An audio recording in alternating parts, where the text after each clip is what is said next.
விசுவாசம் உள்ளவர்களாய் ஜெபத்திலே எவைகளை கேட்பீர்களோ அவைகளை எல்லாம் பெற்றுக்கொள்ளுவீர்கள் என்று சொல்லி அந்த வேத வார்த்தை சொல்லுகிறது. அந்த வார்த்தை சொல்லுது, விசுவாசம் உள்ளவர்களாய் ஜெபத்தில் கேட்கிறவன் அதை பெற்றுக்கொள்ளுகிறான் என்று சொல்லப்பட்டிருக்கிறது. அப்போது நம்முடைய ஆவிக்குரிய வாழ்க்கையில், ஒரு கிறிஸ்தவ வாழ்க்கையில் முக்கியமான காரியம் என்னன்னு சொன்னால் விசுவாசம். விசுவாசம் மிகவும் மிக முக்கியமாக இருக்கிறது. நம்முடைய ஜெப வாழ்க்கையில் மிகவும் முக்கியமானது எதுன்னு சொல்லி கேட்டால், ஆண்டவருடைய போய் சமூகத்தில் ஜெபிக்கிறோம், அதே சமயம் அந்த ஜெபத்தில் விசுவாசத்தோடு ஜெபிக்க வேண்டும் என்று சொல்லி ஆண்டவர் சொல்லுகிறார். அதனால தான் அந்த வார்த்தை சொல்லுது, விசுவாசம் உள்ளவர்களாய் ஜெபத்தில் எவைகளை கேட்பீர்களோ அவைகளை எல்லாம் நீங்கள் பெற்றுக்கொள்ளுவீர்கள். நீங்கள் விசுவாசத்தோடு நீங்கள் ஜெபிக்கும் பொழுது தான் ஆண்டவர் உங்கள் ஜெபத்தை கேட்டு அற்புதத்தை செய்கிறவராக இருக்கிறார். நீங்கள் விசுவாசத்தோடு ஆண்டவருடைய சமூகத்தில் ஜெபிக்கும் பொழுது தான் கர்த்தர் உங்கள் வாழ்க்கையில் அற்புதத்தையும் அதிசயத்தையும் செய்கிறவராக இருக்கிறார். ஆவியின் கனியில் ஒன்று விசுவாசம், அதே சமயம் ஆவியின் வரங்களிலும் ஒன்று விசுவாசம். கனியிலும் விசுவாசம் இருக்கணும், வரங்களிலும் விசுவாசம் இருக்க வேண்டும். விசுவாசம் இருந்தால் தான் கனி செயல்படும். விசுவாசம் இருந்தால் தான் உங்களுக்குள் இருக்கிற வரங்கள் செயல்படுகிறதா இருக்கிறது. எந்த அளவுக்கு ஆண்டவரை விசுவாசிக்கிறீங்களோ அந்த அளவுக்கு தான் ஆண்டவரிடத்தில் நீங்கள் நெருங்கி போக முடியும். உங்கள் ஆவிக்குரிய வாழ்க்கையில் நீங்கள் நல்லா இருக்கணும்னு சொன்னால், ஆவிக்குரிய வாழ்க்கையில் நல்லா பலப்படணும்னு சொன்னால், முதலாவது தேவை எது தெரியுமா? விசுவாசம் மிக முக்கியமானதாக இருக்கிறது. ஆண்டவருடைய சமூகத்தில் விசுவாசம் இருந்தால் தான் ஆண்டவருடைய சமூகத்தில் அதிகமாய் ஜெபித்து காத்திருக்க முடியும். நீங்கள் ஆண்டவருடைய சமூகத்தில் நீங்கள் விசுவாசத்தோடு இருக்கும்பொழுது தான் கர்த்தர் உங்களோடு பேசுகிறவராக இருக்கிறார். ஒரு முறை ஒரு சகோதரி சொன்னாங்க, ஆண்டவனுக்கு தரிசன காட்ட ஆரம்பித்தார். தரிசன காண்பிக்கும் பொழுது ஆண்டவர் சொன்னார், முதலாவது நீ என்னை விசுவாசிக்கிறாயா? நீ விசுவாசித்தால் தரிசனத்தை காண்பிக்கிற, இல்லைன்னா காண்பிக்க மாட்டேன் அப்படின்னு தான் ஆண்டவர் பேசினப்போ அந்த சகோதரி சொன்னாங்களா, எனக்கு விசுவாசிக்கிற, எனக்கு தரிசனங்களை காண்பீங்கன்னு சொல்லும் பொழுது ஆண்டவர் தரிசனத்தை காண்பித்தார் என்பதாக சொன்னாங்க. நீங்கள் தரிசனம் பார்க்கணும்னு சொன்னாலும் விசுவாசம் வேண்டும்.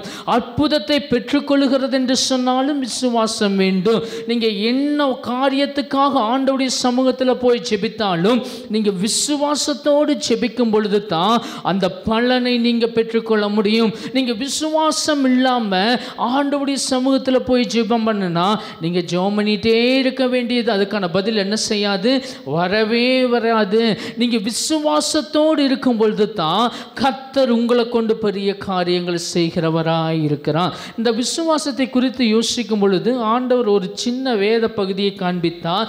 அதை மாத்திரம் சொல்லி சொன்னார், பரிதிமேயு குருடனிடத்தில் 4 வகையான விசுவாசம் இருந்தது என்று சொல்லி ஆண்டவர் சொன்னார்.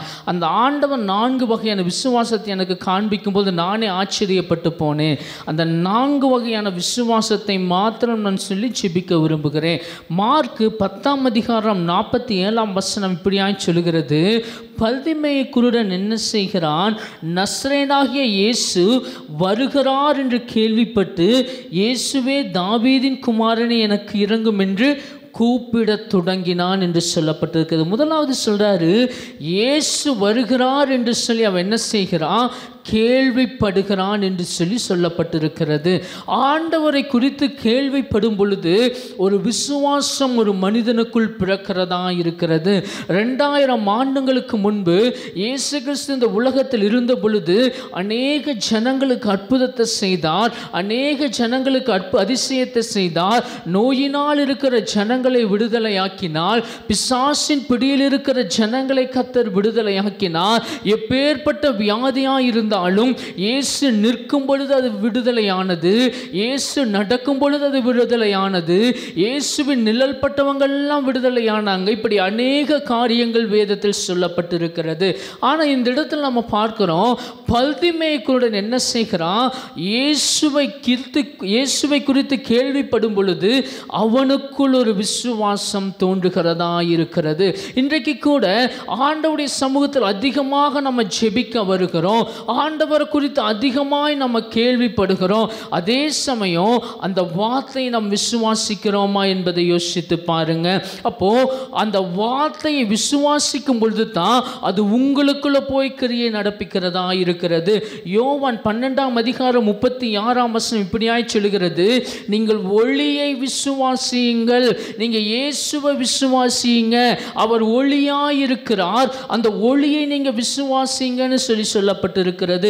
1 தெசலோனிக்கேயர் 2:13 1 தெசலோனிக்கேயர் 2:13 யாராவது வாசிக்கலாம்?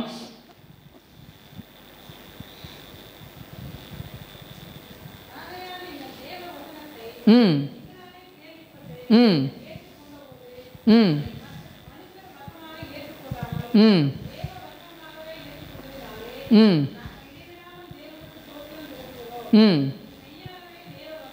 ம் ம் அந்த வார்த்தை சொல்லுது, வேத வசனத்தை விசுவாசிக்கிற உங்களுக்குள் அது என்ன செய்கிறது? பலன் செய்கிறது என்று சொல்லப்பட்டிருக்கிறது. அப்போ வேத வசனத்தை விசுவாசிக்கத்தான் அந்த வசனம் ஒரு மனிதனுக்குள்ள போய் என்ன செய்கிறது? கிரியைகளை நடப்பிக்கிறதா இருக்கிறது. நீங்க ஆலயத்துக்கு வந்து ஒவ்வொரு நாளும் செய்தி கேட்கலாம், அந்த வசனம் உங்களுக்குள்ள போய் எவ்வளவு தூரம் அந்த வசனத்தை விசுவாசிக்கிறீங்களோ அவ்வளவு தூரம் தான் அந்த வசனம் கிரியை செய்கிறதா இருக்கிறது. நீங்க ஒவ்வொரு வாரமும் ஒவ்வொரு நாளும் ஒவ்வொரு வார்த்தையை நீங்க கேட்டுட்டு அப்படியே சும்மா போயிட்டீங்கன்னு சொன்னா அந்த வசன கிரியை செய்யாது. அந்த வசனத்தை எப்போ விசுவாசிக்க ஆரம்பிக்கிறோமோ, அந்த வசனத்தை எப்போ விசுவாசிக்கிறோமோ அந்த வசனம் உடனே கிரியை நடப்பிக்கிறதா இருக்கிறது. அதுதான் இயேசுவினுடைய வசனமா இருக்கிறது. இந்த வேத புத்தகத்தில் இருக்கிற ஒவ்வொரு வார்த்தையிலும் ஒரு விசுவாசம் உண்டு. இந்த வார்த்தைகளை நீங்க விசுவாசிக்க அது பயங்கரமான காரியங்களை செய்கிறதா இருக்கிறது. ஒரு பிரச்சனை வரும் பொழுது அந்த வசனம் போனா போதும் அந்த பிரச்சனையை மாற்றுகிறதா இருக்கிறது. ஒருவேளை சூழ்நிலை தலைகீழா இருக்கும் பொழுது இந்த வேத வசனம் போனா போதும் சூழ்நிலையை மாற்றுகிறதா இருக்கிறது. அப்போ வேத வசனத்தை நாம் விசுவாசிக்கிறவர்களா இருக்க வேண்டும். இன்றைக்கு உங்களுடைய வாழ்க்கையில எடுத்து பாருங்களேன், நீங்க வேத வசனத்தை எவ்வளவு தூரம் விசுவாசிக்கிறீங்கன்னு சொல்லி எடுத்து யோசித்து பாருங்க. நீங்க வேத வசனத்தை எவ்வளவு தூரம் விசுவாசித்து நடக்கிறீங்கன்னு சொல்லி யோசித்து பாருங்க. உங்க ஆவிக்குரிய வாழ்க்கையில நீங்க வசனத்தை விசுவாசிக்கிறீங்களான்னு சொல்லி யோசித்து பாருங்க. நீங்க சொல்லலாம், எனக்கு இந்த வியாதியா இருக்குதுங்க, எனக்கு இந்த பலவீனமா இருக்குதுங்க, எனக்கு இந்த பிரச்சனையா இருக்குங்க, எனக்கு இந்த கடன் தொல்லையா இருக்குதுன்னு சொல்றீங்களா? வசனத்தை வைத்து விசுவாசிங்க.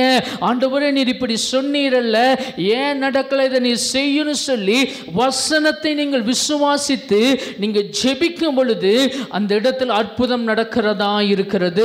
அப்போ வசனத்தை விசுவாசிக்க வேண்டும். அப்போஸ்தலர் 4:4 இப்படியாய் சொல்லுகிறது, அவர்கள் வசனத்தை விசுவாசித்தார்கள், அவர்களுடைய தொகை ஏறக்குறைய 5000 பேராயிருந்தார்கள் என்று சொல்லப்பட்டிருக்கிறது. பேதுரு பரிசுத்த ஆவியினால் நிரம்பி பிரசங்கிக்கிறார். பிரசங்கிக்கும் பொழுது ஜனங்கள் ரட்சிக்கப்படுறாங்க. எப்படி ரட்சிக்கப்படுறாங்க? வசனத்தை விசுவாசத்தினால் தான் அவர்கள் ரட்சிக்கப்படுகிறார்கள். அப்போ ஒரு மனிதன் ரட்சிக்கப்படுறான்னு சொன்னா எப்படி ரட்சிக்கப்படுகிறான்? வேத வசனத்தை விசுவாசிக்கிறதுனால தான் அவனுக்குள் ரட்சிப்பு வருகிறதா இருக்கிறது. வேத வசனம் அவனுக்குள்ள ரட்சிப்பை கொண்டு வருகிறதா இருக்கிறது. உங்களுடைய வாழ்க்கையில வேத வசனம் மிகவும் முக்கியமானதாய் காணப்படுகிறது. அப்போஸ்தலர் 6:7 நீங்க வாசித்து பார்ப்பீர்கள் என்று சொன்னால், ஆசாரியர்கள் வேத வசனத்தை விசுவாசித்தார்கள் என்று சொல்லப்பட்டிருக்கிறது. அப்போஸ்தலர் 6:8 நீங்க வாசித்து பார்ப்பீர்கள் என்று சொன்னால், ஸ்தேவான் விசுவாசத்தினால் நிறைந்தவனாய் அற்புதங்களையும் அடையாளங்களையும் செய்தான் என்று சொல்லப்பட்டிருக்கிறது. அப்போ விசுவாசத்தில் நிரம்புகிறவர்களாய் நம்ம காணப்பட வேண்டும். இன்றைக்கு உங்க வாழ்க்கை யோசித்து பாருங்க, நீங்க விசுவாசத்துல நிரம்பி இருக்கிறீங்களான்னு சொல்லி யோசித்து பாருங்க. நீங்க விசுவாசத்துல நிரம்பி இருப்பீங்கன்னு சொன்னா நீங்க போகிற இடங்கள் எல்லாம் கர்த்தர் அற்புதத்தை செய்கிறவராய் இருக்கிறார். நீங்க போகிற இடத்துல எல்லாம் கர்த்தர் அதிசயத்தை செய்கிறவராய் இருக்கிறார். இன்றைக்கு உங்க வாழ்க்கையில விசுவாசம் எப்படிப்பட்டதா இருக்குதுன்னு சொல்லி யோசித்து பாருங்க. வேத வசனத்தை விசுவாசிக்கிறீங்களான்னு சொல்லி யோசித்து பாருங்க. வேதத்தில் உள்ள ஒவ்வொரு வார்த்தையும் விசுவாசிக்கிறீங்களான்னு சொல்லி யோசித்து பாருங்க. நீங்க வசனத்தை விசுவாசிக்க அது உங்களுக்குள் போய் கிரியை நடப்பிக்கிறதா இருக்கிறது. நீங்க வசனத்தை கேட்டு அதன்படி விசுவாசிக்க அந்த வசனம் உங்களுக்குள் பெரிய அற்புதங்களை நடப்பிக்கிறதா இருக்கிறது. அந்த வசனத்தை நீங்க விசுவாசிக்க அது உங்களை கொண்டு பெரிய காரியங்களை செய்கிறதா இருக்கிறது. நீங்க வசனத்தை விசுவாசிக்க அது சூழ்நிலைகளை மாற்றுகிறதா இருக்கிறது. வசனத்தை விசுவாசிக்க அது உங்க குடும்பத்தில் அற்புதத்தை கொண்டு வருகிறதா இருக்கிறது. நீங்க வசனத்தை விசுவாசிக்க உங்க குடும்பத்தில் இருக்கிற பிரச்சனைகளை மாற்றுகிறதா இருக்கிறது. நீங்க வசனத்தை விசுவாசிக்க அது ரட்சிப்பை கொண்டு வருகிறதா இருக்கிறது. அப்போ வேத வசனத்தை விசுவாசிக்க வேண்டும். இன்றைக்கு உங்க வாழ்க்கையில யோசிச்சு பாருங்க. நீங்க வசனத்தை விசுவாசிக்கிறீங்களான்னு சொல்லி யோசித்து பாருங்க. நீங்க வசனத்தை விசுவாசிக்கும் பொழுது, தேவன் கொடுத்த வார்த்தையை விசுவாசிக்கும் பொழுது இயேசு அற்புதத்தை செய்கிறவராய் இருக்கிறார். அதனால இந்த குருடன் என்ன செய்கிறான்? முதலாவது தேவனை குறித்து கேள்விப்படும் பொழுது அவனுக்குள் இருந்து என்ன செய்கிறது? ஒரு விசுவாசம் தோன்றுகிறது. அதனால்தான் கேள்விப்படும் போது உருவான விசுவாசம் முதலாவது. இரண்டாவது அவன் எப்படிப்பட்டவனா இருந்தான்? மார்க் 10ஆம் அதிகாரம் 47-48 வசனங்கள்.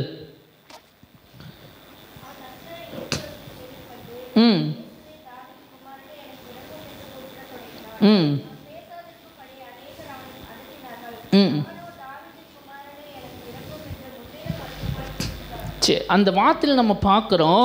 அந்த இடத்துல அவன் என்ன செய்கிறான்? நஸ்ரேனாகிய இயேசு வருகிறார் என்று கேள்விப்பட்டு என்ன செய்கிறான்? அவன் கூப்பிட தொடங்குகிறான். எதனால் கூப்பிட தொடங்குகிறான்?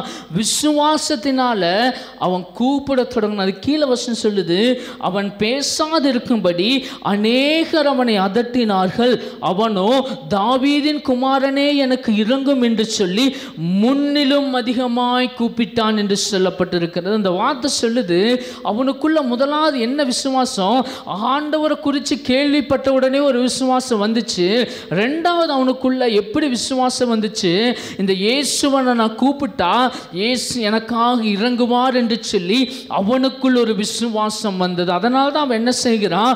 அவன் கூப்பிட தொடங்கினான் என்று சொல்லுது. அது கீழே வசனம் சொல்லுது, அவன் பேசாதிருக்கும்படி அநேகர் அவனை அதட்டினார்கள். ஆனால் அவன் என்ன செய்கிறான்? தாவீதின் குமாரன் எனக்கு இறங்கும் என்று முன்னிலும் அதிகமாய் கூப்பிட்டான் என்று சொல்லப்பட்டிருக்கிறது. அப்படின்னா என்ன அர்த்தம்? அவன் விடாம விசுவாசித்த ஆண்டவரை கூப்பிட்டான். இன்றைக்கு உங்க வாழ்க்கையில யோசிச்சு பாருங்க.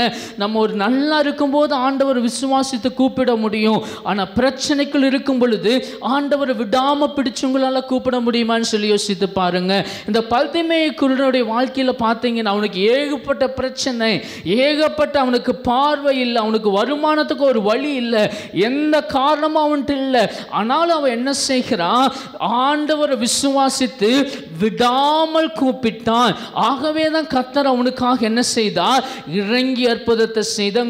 உங்களுடைய ஜெப வாழ்க்கையில கூட ஏதோ ஒரு நாள் வருகிறோம், ஜெபம் பண்ணுகிற, நடக்கலின்னு அப்படியே விடுவது அல்ல.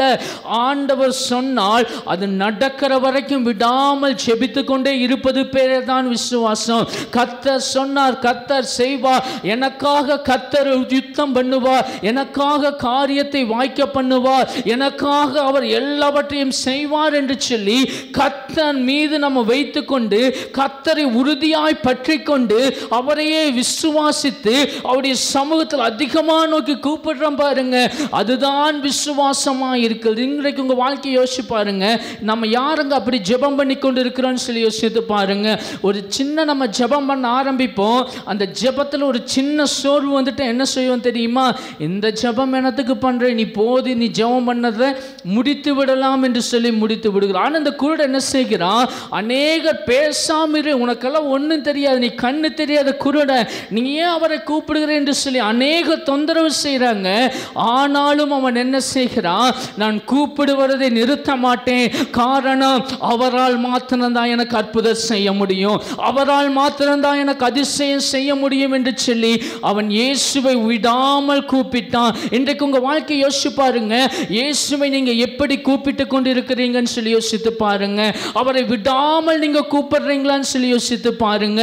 நீங்க விடாமல் கூப்பிடும் பொழுது இயேசு உடனே இறங்கி வந்து அற்புதத்தை செய்கிறவராய் இருக்கிறார். லூக்கா 18ஆம் அதிகாரம் 2ஆம் வசனத்திலிருந்து நீங்க வாசி பார்த்தீங்கன்னு சொன்னா அதில் நியாயாதிபதியை குறித்தும் விதவையை குறித்தும் சொல்லப்பட்டிருக்கிறது. இந்த நியாயாதிபதி எப்படிப்பட்டவனாய் இருக்கிறான்? மனுஷனை மதியாதவனாய் இருக்கிறான். ஆனாலும் இந்த விதவை போய் என்ன செய்யறாங்க? அடிக்கடி போய் அந்த நியாயாதிபதியை தொந்தரவு செய்யறாங்க. அப்படி தொந்தரவு செய்யும் பொழுது அந்த நியாயாதிபதி என்ன நினைக்கிறார்? அவருக்குள்ளே ஒரு எண்ணம் வருகிறது. என்னன்னு சொல்லி எண்ணம் வருகிறது, இந்த விதவை நான் கெட்டவனா இருந்தாலும், நான் மனுஷனை மதியாதவனா இருந்தாலும், இந்த விதவை வந்து என்னை அடிக்கடி என்ன செய்கிறார்? தொந்தரவு செய்து கொண்டே இருக்கிறார். ஆகவே இவளை தொந்தரவு செய்யக்கூடாது என்பதற்காக அவளுக்காக நான் போய் என்ன செய்கிறேன்? நியாயம் விசாரிக்கிறேன் என்று சொல்லி அந்த நியாயாதிபதி ஒற்றுக்கொள்ளுகிறதாக நம்ம வேதத்தில் வாசிங்க. அது கீழ் வசனம் சொல்லப்பட்டு இருக்கிறது, இரவும் பகலும் தம்மை நோக்கி கூப்பிடுகிறவர்களுக்கு கர்த்தர் நீடிய பொறுமையுள்ளவராய் இருந்து அவருக்கு ஒரு அற்புதத்தை செய்கிறவராய் இருக்கிறார் என்று சொல்லி வேதம் சொல்லுகிறது. இன்றைக்கு உங்க வாழ்க்கையில கூட நீங்க ஆண்டவருடைய சமூகத்தில் ஒரு காரியத்துக்காக ஜெபம் பண்றீங்களா? அந்த ஜெபத்தை நிறுத்தாதீங்க. நீங்க தொடர்ந்து விசுவாசத்தில் போராடுங்க. ஆண்டவரே, இந்த காரியத்துக்காக நான் போராடி ஜெபிக்கிறேன், நான் ஜெபிப்பதை நிறுத்த போவது இல்லை, நீர் எனக்கு அற்புதம் செய்தால் தான் நான் இந்த ஜெபத்தை நிறுத்துவேன் என்று சொல்லி கர்த்தருடைய சமூகத்தில் நீங்க போராடும் பொழுது கர்த்தர் உங்களுக்காக இறங்கி வந்து அற்புதத்தை செய்கிறவராய் இருக்கிறார். கர்த்தர் உங்களுக்காக இறங்கி வந்து அதிசயத்தை செய்கிறவராய் இருக்கிறார். ஆதியாகமம் 32ஆம் அதிகாரத்தை நீங்க வாசித்து பார்ப்பீர்கள் என்று சொன்னா 24ஆம் வசனத்தில் இருந்து யாக்கோபு இரவு முழுவதும் தேவனுடைய சமூகத்தில், ஆண்டவரே நீர் என்னை ஆசீர்வதித்தால் ஒழிய நான் உம்மை போக விட மாட்டேன், எனக்கு தேவை ஆசீர்வாதம், நான் எல்லாரையும் ஏமாற்றிட்டு வந்துட்டான் ஆண்டவரே, இப்ப நான் போனா என்னை அழித்து போடுவார்கள், ஆகவே நீர் என்னை ஆசீர்வதியும் என்று சொல்லி அன்றைக்கு யாக்கோபு போராடி ஜெபித்தான். போராடி ஜெபித்ததின் விளைவு கர்த்தர் யாக்கோபை ஆசீர்வதித்தார். இன்றைக்கு உங்க வாழ்க்கையில் நீங்க சொல்லலாம், என்னை எல்லா இடத்திலும் போராட்டமா காணப்படுகிறது, எல்லாம் நெருக்கடியாய் காணப்படுகிறது, எங்கு போனாலும் எனக்கு நெருக்கடியாய் இருக்குதுன்னு சொல்றீங்களா? ஆண்டவருடைய சமூகத்தை நோக்கி நீங்க ஆண்டவரை நோக்கி விடாமல் கூப்பிட்டு பாருங்க, என் இயேசு உங்களுக்காக இறங்கி வருகிறவராய் இருக்கிறார். இன்றைக்கு உங்க வாழ்க்கையில நீங்க இயேசுவை நோக்கி விடாமல் கூப்பிடுங்க. உங்கள் விசுவாசத்தோடு இயேசுவை நோக்கி கூப்பிடுங்க. இயேசு உங்களுக்காக இறங்கி வருகிறவராய் இருக்கிறார். அப்போ அந்த குருடனுக்குள் இருந்த விசுவாசம் விடாமல் கூப்பிட்டான். இயேசு நான் கூப்பிடுகிற சத்தத்தை கேட்பான், நான் கூப்பிடுகிற சத்தத்தை கேட்டு எனக்காக அவன் நிற்பார் என்ற விசுவாசத்தில் அவன் விடாமல் இயேசுவை நோக்கி கூப்பிட்டான். ஆகவே தான் இயேசு அவனுடைய சத்தத்தை கேட்டு நின்றார். இன்றைக்கு உங்களுடைய வாழ்க்கையை யோசிச்சு பாருங்க, நீங்க விடாம தேவனை கூப்பிடுங்க, கர்த்தர் உங்க வாழ்க்கையில் அற்புதத்தை செய்கிறவராயிருக்கிறார். முதலாவது நான் சொன்ன, முதலாவது கேள்விப்படும் பொழுது அவனுக்குள் ஒரு விசுவாசம் உருவானது. ரெண்டாவது விசுவாசத்தினால அவன் விடாமல் கூப்பிட்டான். மூன்றாவது எப்படிப்பட்டவனாக இருந்தான்? மார்க் எழுதின சுவிசேஷம் 10ஆம் அதிகாரம் 49-50 வசனங்கள்.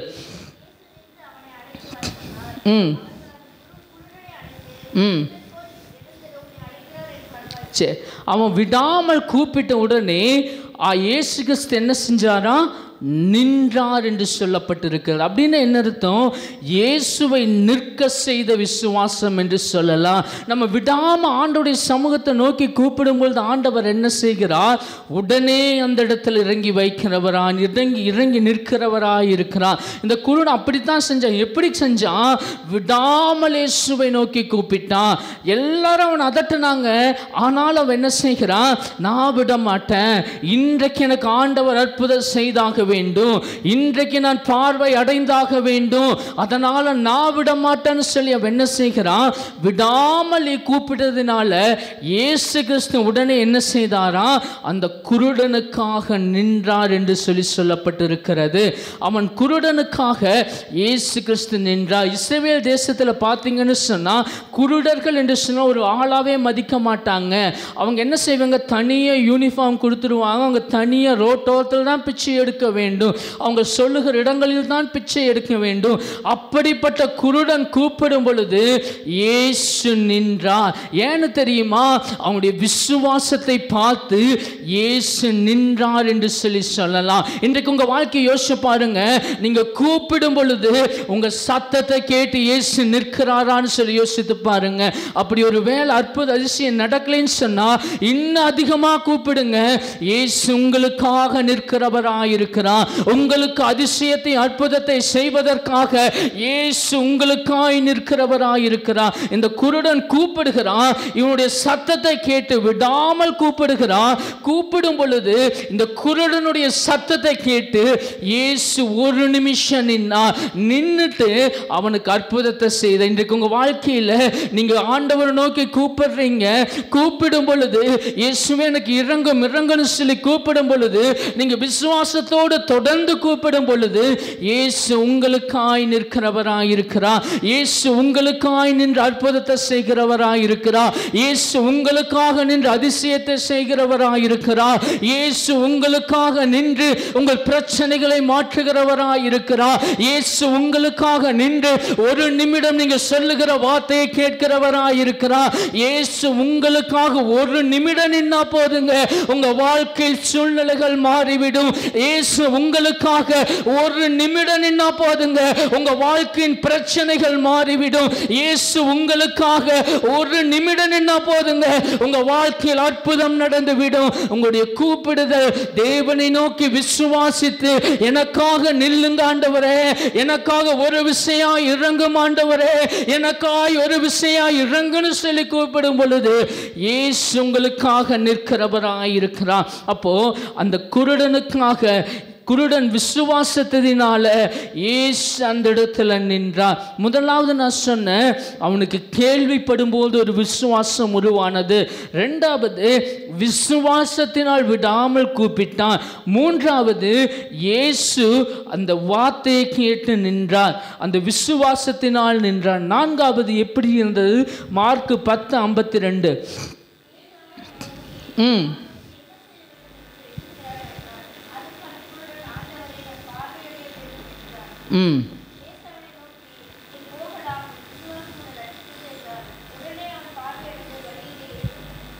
அந்த வார்த்தை சொல்லுது, நான் அடுக்கடுத்து ஆண்டவர் சொல்றாரு, அவர் நின்றுட்டாரு, நான் உனக்கு என்ன செய்ய வேண்டும்னு சொல்லி ஆண்டவர் என்ன செய்கிறார், அந்த குருடனை பார்த்து கேட்பதாக நம்ம வாசிக்கிறோம்.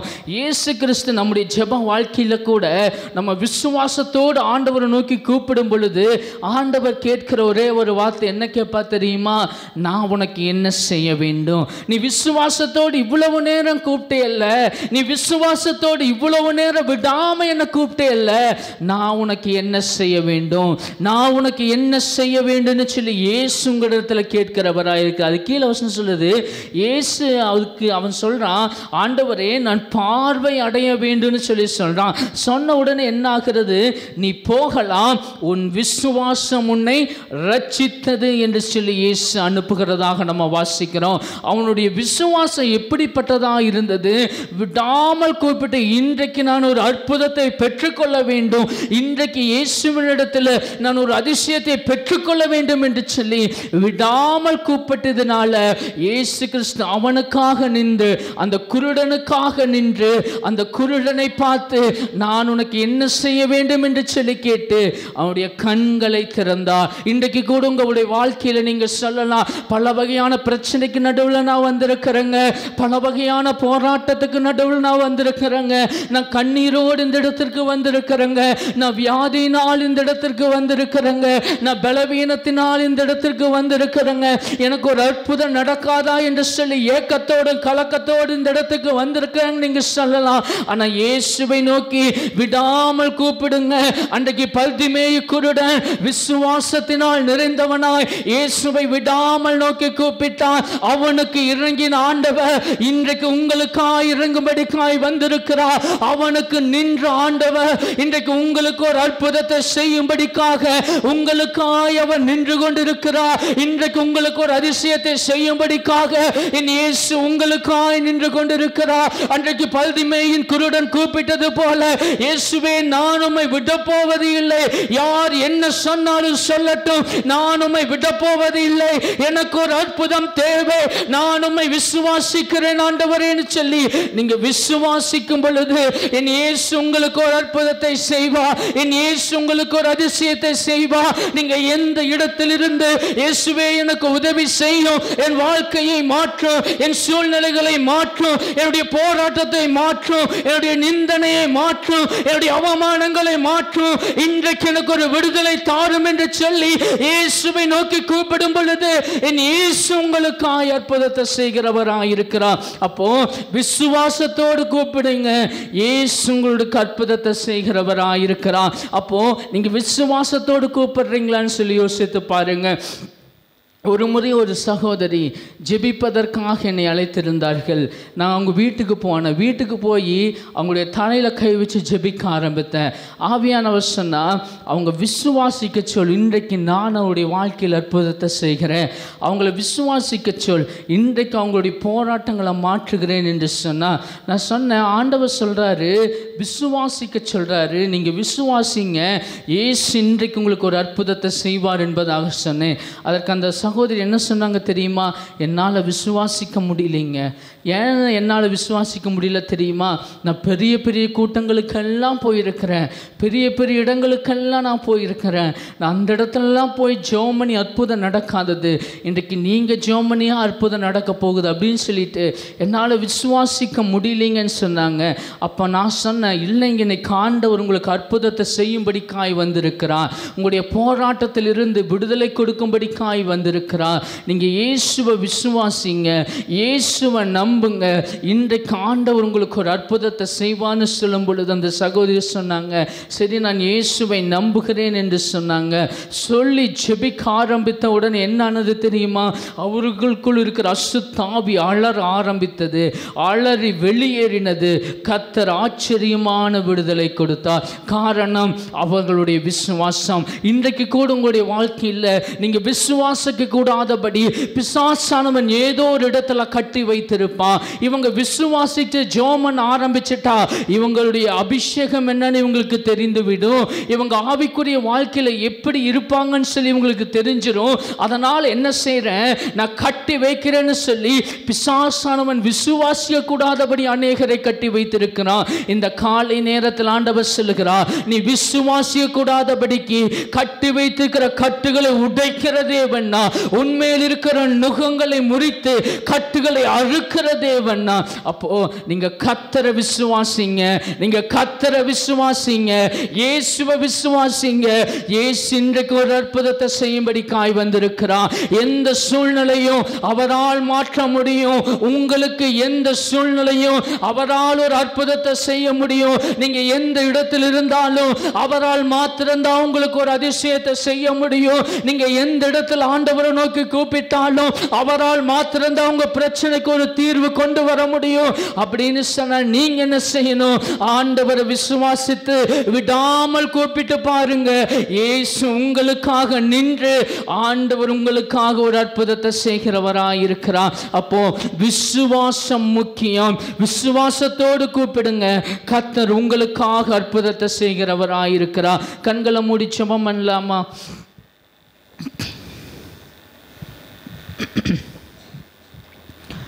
ஹல்லேலூயா. ஸ்தோத்திரம் ஸ்தோத்திரம் ஸ்தோத்திரம் ஸ்தோத்திரம்.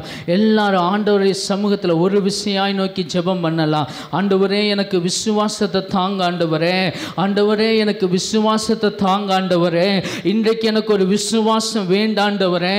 ஆண்டவரே பல்திமேயு குருடன் உம்மை குறித்து கேள்விப்பட்ட பொழுது ஆண்டவரே விசுவாசித்தானே ஆண்டவரே, அதே போல நான் உம்மை விசுவாசிக்கிறேன் ஆண்டவரே.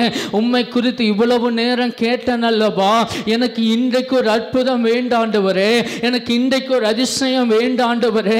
நான் உம்மை விசுவாசிக்கிறேன் ஆண்டவரே. அன்றைக்கு பல்திமேயு குருடன் ஆண்டவரே உம்மை குறித்து கேள்விப்பட்ட பொழுது விடாமல் கூப்பிட்டான் அல்லவா. ஆண்டவரே நான் உம்மை விடாமல் கூப்பிடுகிறேன், இன்றைக்கு எனக்கு ஒரு அற்புதத்தை செய்யுங்க ஆண்டவரே. என் விசுவாசத்தை பார்த்து எனக்கு ஒரு அற்புதத்தை செய்யுங்க ஆண்டவரே. என்னுடைய விசுவாசத்தை பார்த்து எனக்கு ஒரு அதிசயத்தை செய்யுங்க ஆண்டவரே. எல்லாரும் வாய்களை திறந்து ஜெபம் பண்ணலாமா? ஏசப்பா நான் உம்மை விசுவாசிக்கிற ஆண்டவரே, நான் உம்மை நம்புகிற ஆண்டவரே. உம்மை தவிர நாங்கள் யாரிடத்தில் ஆண்டவரே போவோம்? உம்மை விட்டா நாங்கள் யாரிடத்தில் ஆண்டவரே போவோம்? எனக்காக ஒரு விஷயம் இறங்கும் ஆண்டவரே, எனக்காக ஒரு விஷயம் இறங்கும் ஆண்டவரே, எனக்காக ஒரு விஷயம் இறங்கும் ஆண்டவரே. வாய்களை திறந்து ஜெபம் பண்ணுங்க. ஏசப்பா நான் உம்மை விசுவாசிக்கிறேன், நான் உம்மை விசுவாசிக்கிறேன். எனக்கு இன்றைக்கு அற்புதம் வேண்டாண்டவரே, எனக்கு இன்றைக்கு அதிசயம் வேண்டும் ஆண்டவரே, எனக்கு இன்றைக்கு அற்புதம் வேண்டாண்டவரே. அன்றைக்கு யாக்கோபு போராடினது போல நான் உங்க சமூகத்தில் போராடுகிறேன், உம்மை விசுவாசித்து போராடுகிறேன். எனக்கு ஒரு அற்புதத்தை செய்யுங்க, எனக்கு ஒரு அதிசயத்தை செய்யுங்க, எனக்கு ஒரு அற்புதத்தை தாங்கப்பா. அப்பா எனக்கு ஒரு அதிசயத்தை செய்யுங்க. வாய்களை திறந்து ஜெபம் பண்ணுங்க. ஏசப்பா எனக்கு அற்புதத்தை செய்யுங்க, உம்மையே நான் விசுவாசிக்கிறேன். எனக்கு ஒரு அதிசயத்தை செய்யுங்க, உம்மையே நான் விசுவாசிக்கிறேன் ஆண்டவரே. நான் உம்மையே விசுவாசிக்கிறேன் ஆண்டவரே. விசுவாசிக்க கூடாதபடி போராடுகிற பொல்லாத ஆவியின் கிரியைகள் இயேசுவின் நாமத்தில் இப்பொழுது வெளியேறுவதாக. வாய்களை திறந்து கேளுங்க. உம்மை விசுவாசிக்கிறேன் ஏசப்பா, உம்மை விசுவாசிக்கிறேன், எனக்கு அற்புதத்தை செய்யுங்க. அன்றைக்கு குருடன் கூப்பிட்ட பொழுது நின்று சொன்னீங்க, என்ன செய்ய வேண்டும் கேட்டு அற்புதத்தை செஞ்சீங்களேப்பா. இன்றைக்கு எனக்கு ஒரு அற்புதத்தை செய்யுங்க, எனக்கு ஒரு அற்புதத்தை செய்யுங்க. எனக்காக நின்று எனக்கு ஒரு அற்புதத்தை செய்யும் ஆண்டவரே. ஹல்லேலூயா ஹல்லேலூயா ஹல்லேலூயா ஹல்லேலூயா ஹல்லேலூயா. ஆண்டவரே அற்புதத்தை செய்யுங்க, அற்புதத்தை செய்யுங்க. லபாது ரிகா பர ஷாத ரகது ரகபா ரகபா ரகபா. கடன் பாரத்தோடு இருக்கிற சகோதரி இயேசு சொல்லுகிறார், உன்னையோ அநேக ஜாதிகளுக்கு கடன் கொடுப்பார், இனி நீ கடன் வாங்குவது இல்லை. உன்னுடைய கடன் பிரச்சனைகள் இன்றோடு மாறுகிறது. நீ விசுவாசி விசுவாசி விசுவாசி. உன்னுடைய கடன் பிரச்சனையை நான் மாற்றி போட்டேன் என்று